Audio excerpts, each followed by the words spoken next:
Hello and welcome to Charlotte's Kitchen. Scary. Today Charlotte is making Gingerbread biscuits. Gingerbread biscuits, and I will be helping her while I'm also getting dinner ready for tonight.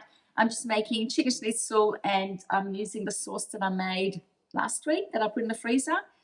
I just got busy today, so I'm just doing what I did for dinner to get the job done. I still haven't edited tomorrow's video, so I'm way behind, and it is 2 o'clock in the afternoon. So let's get started. What do we need here? What do we got? We got eggs, brown sugar, plain flour, bicarb soda, ginger powder, maple syrup as a substitute for Golden syrup. and butter. Is that it? Yes. Awesome. All right, let's start. We got the scales. No. All right, I'll leave this recipe in the description box below in case you want to follow along. But otherwise, we're just going to turn it off, get all the measurements ready, all the ingredients ready, and then bring you back when we have to assemble everything. So we have the ginger, bicarb soda, maple syrup, 1 egg, brown sugar, butter, and flour. Okay. So it says add the flour and bicarb.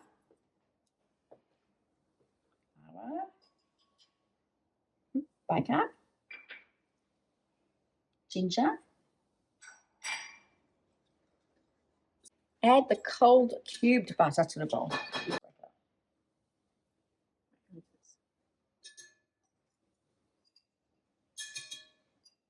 Decided we're not going to do our fingers with this, or we're just going to put it in our blender and break it up into crumbs. Make a mess. We're going to make a mess. So what we use one of these then, hey?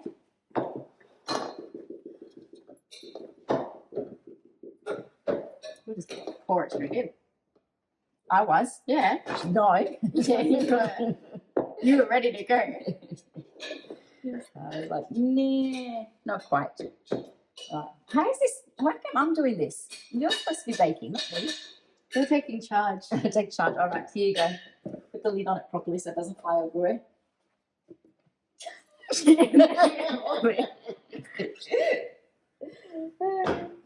Yeah, is that locked? All right, beautiful. Quick. How do I use this again?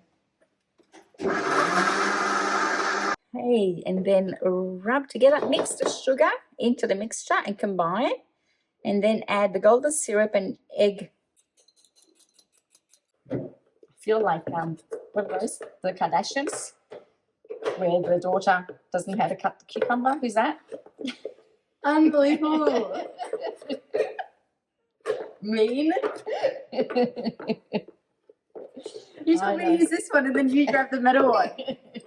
You were forcing me to fail. Oh, what was that? What's the Jeffrey? Oh no, I'm getting a mess. I'll edit that out. I'll edit that bit out. I'll say it was you. Mean.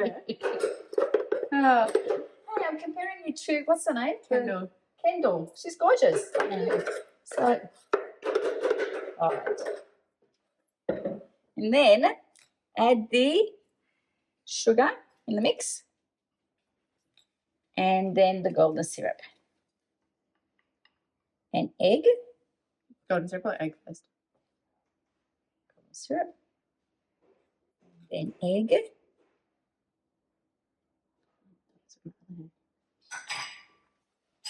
and then the egg. And then what does it say? Beat with a spatula or your hands until it's smooth dough. The arms look fat, isn't it? Oh my God. They do. They do not. Showing it Self-conscious. and just seeing this like top section. I'm going to leave all that in there because you're being ridiculous. Now, while Charlotte's making that dough, I'm going to rinse this out and make breadcrumbs for my chicken schnitzel tonight. Are we going to decorate them? I got the white chocolate to decorate them. I don't know what else we need to decorate. Last year I just did like some people that melting white chocolate. I didn't like white chocolate, so I used Just like a bit of like icing sugar mixed with Okay. water. But that like looked really faint when I did it last year. And then when we did it together, we used whatever the packet mix gave us. Oh, okay.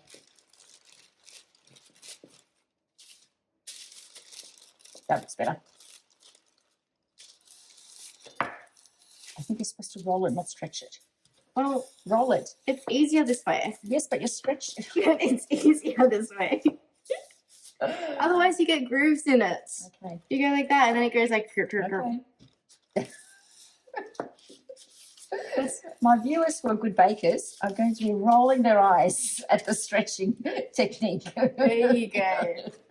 Oh, unbelievable. But then it just doesn't look so smooth.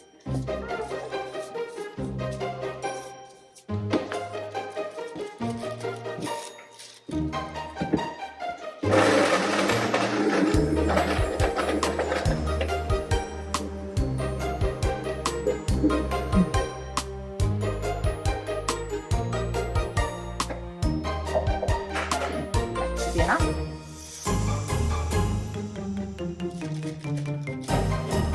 That looks good,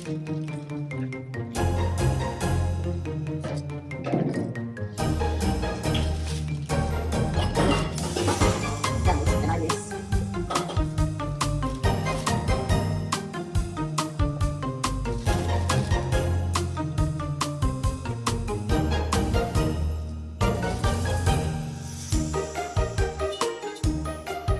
Salt, cracked pepper.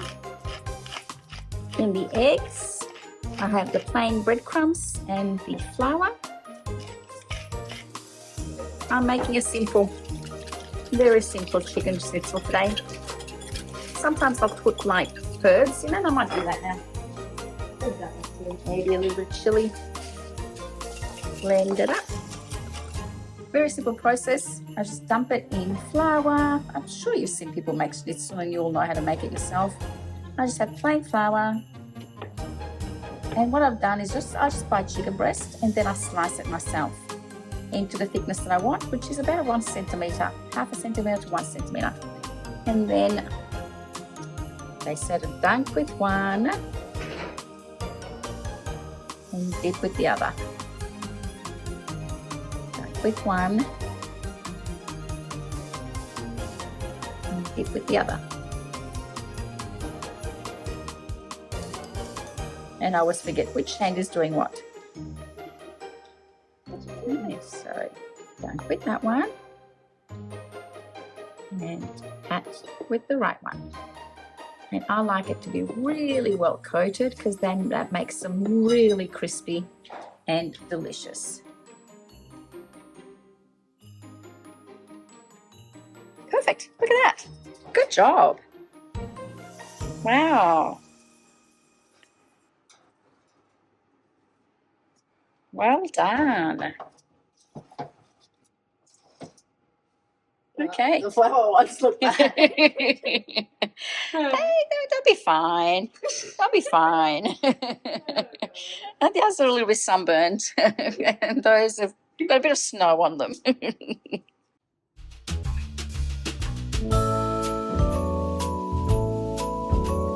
It's exciting now.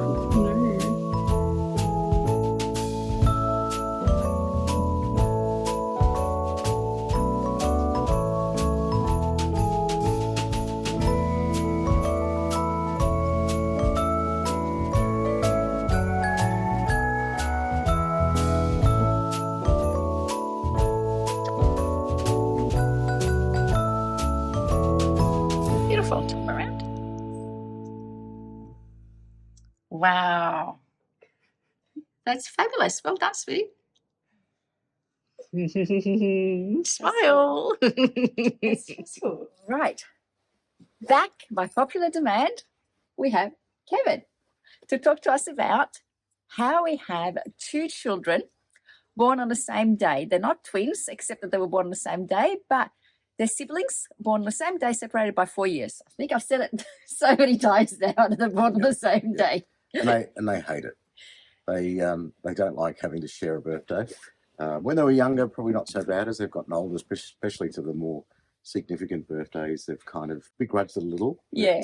It's when they were born. Interestingly, I strongly recall the night that we had to go to the hospital. Mhm. We were preparing for Isaac's 4-year-old birthday. And as you do when you're preparing, well, if you're Italian, then, you're sort of like, if you're a wog, you go all out for your children's birthday, but it's not necessarily just their party. It's about making sure that the house looks spotless. Because, when you go to someone's house for their kids' party, I'm sure we all look at their windows and their doors to make sure that there's no fingerprints, right? No, but anyway, in my I think condition. We'd been going for a few hours cleaning the place, and I think it was getting close to midnight. Deb was cleaning the windows and going for it, and then she stopped and paused and started feeling like she had obviously a pain or something. I just thought she'd overdone it, and turned to her and said, "Look, maybe we should go to bed." She told me to shush at that time. Not that she normally tells me to shush, but she was counting her contractions, which I didn't realise. And then she said, "I think you should go upstairs and get the bag. We need to go to the hospital," which I thought she was just, overreacting, and said, "Look, maybe you just need to go to bed. You've been going at it pretty hard." She turned around and gave me this look like, "How many babies have you had?" "I've had 2. I think you should go and get the bag." I went and got the bag. We went to the hospital thinking it would be a false alarm. Even when we went there, the nurses said, "Look, it's probably a false alarm, but we'll take you in and have run a quick check."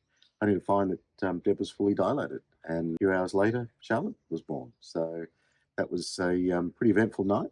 I don't even think the obstetrician made it. I think the midwives did all the job, all the work, Yeah, and the obstetrician just got there in time to help Kevin cut the cord. yeah, that was about it. Yeah. I think he brought croissants for breakfast for the nurses. It was obviously interesting. Then party for Isaac the next day. We had everything was organised. My cousin came over to give us a bit of a hand with some of the cooking, which was very grateful for. We had a Bob the Builder actor that came along. My son actually thought it was Bob the Builder, which was great. They had a lot of fun together, and then we hear the doorbell. And behold, Deb turns up in a taxi to come to Isaac's party hours after giving birth. I just felt so bad. And I just felt so bad that I wasn't going to be there for his birthday. So once I nursed Charlotte and put her down, I knew the nurses were going to be able to take care of her, and she wasn't going to miss me for an hour. So I just thought, no, I have to be there for him, to be able to be there to cut the cake and at least have some photos for him, so that when he grows up, he'll know that I was still there for him on his 4th birthday. And I just, even though now that they're older, they hate the fact that they're born on the same day, because as they're older, it's sort of, they tend to have to share the date, apart from important dates, as Kevin said. Growing up, when they were little, I always made sure that they didn't have the same birthday on the same day. So I would do some weekends, a birthday for Isaac on the Saturday and a birthday for Charlotte on the Sunday, and swap it around the following year so that they both had their own individual party. So I just felt so bad for them, because they weren't twins. They weren't. Well, Charlotte was 2-3 weeks early. Yeah. She would have always had to share. She would have probably had a Christmas birthday. Exactly, which would have been, I felt even terrible for that, because then she'd only get 1 month where everything happened rather than 2. So they've always had separate birthday parties, but obviously for their 18th and 16th and 21st, they have, a major party. And as they're older now, we sort of tend to do a little bit more for Charlotte, because she's still the youngest one. She's only turning 19 today, whereas Isaac's 23 now today, and he's off with his girlfriend. So it's sort of worked its way around in the end, didn't it? But so that's the story of our twins are separated by 4 years. Thank you, Kevin, for sharing it with us today. And thanks everyone for the comments on the last video. They were some very kind comments. And any comments about Deb always talking over me and not letting me speak, trust me, I'm actually quite shy. I was kind of dragged to do that video with her. So I was allowing Deb to certainly take the lead and guide me through the video. So thank you for everything that was said. But I certainly don't have any issues in being heard in this relationship. Deb always gives me an opportunity to speak. So if that was your concerns. I'm going to go inside and open up the advent calendar for day 10, and you're off to work. I'll have to do some work. Yep. All right. Bye. Bye. Let's get to Vlogmas day 10. This is a small one today, and it says, give your skin a rest. And it is the Midnight Recovery Concentrate. I've heard good things about this, so I will keep you posted on it. I'm taking a bit of an easy day today. I'm spending the day with my daughter. My son will be coming back from having been taken away by his girlfriend for the last night.